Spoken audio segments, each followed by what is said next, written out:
आपकी ये प्रश्नावली है 4B और इस 4B का जो पहला क्वेश्चन है उसमें हमसे कहा गया है कि आपको प्रकार और पटरी की सहायता से 45 डिग्री का कोण बनाना है। ठीक है, 45 डिग्री का कोण बनाने के बाद हमें उसका अर्धक करना है, यानी उसको दो बराबर भागों में बांटना है।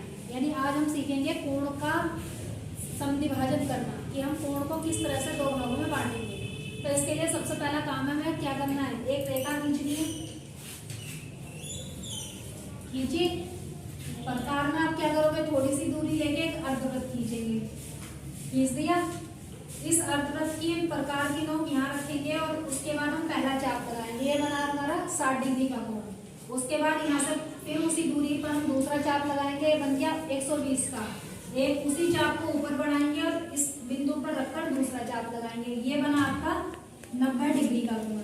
ठीक है, अब हमें करना है 90 का आधा। दूरी हमारी वही है, यहाँ से फिर एक चाप लगाएंगे और एक पहले बिंदु से लगाएंगे। दोनों चाप जहाँ काट रहे हैं वहां से मिलाते हुए रेखा खींच देंगे। ये आपका बन गया 45 डिग्री का कोण बन गया। अब हमें इस पूरे कोण का, यानी इतना जो कोण हमारा बन के तैयार हुआ है, इस कोण का समद्विभाजक करना है।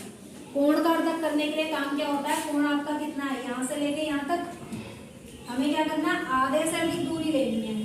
आधे से ज्यादा दूरी होगी कोण में भी, एक चाप इस पर लगाएंगे और एक चाप इस बिंदु से लगाएंगे।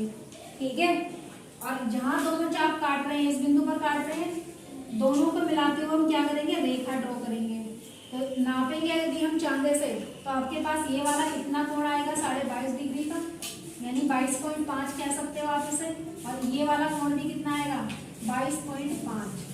ठीक है, आप इसका नाम दे सकते हो, मान लो ये पॉइंट है आपका A, B और ये पॉइंट है C। ये पॉइंट हो गया D। ठीक है, इस पॉइंट को आप अपना नाम दे सकते हो E। जैसा आपकी मर्जी हो वैसे ही आप इनको नाम दे सकते हो।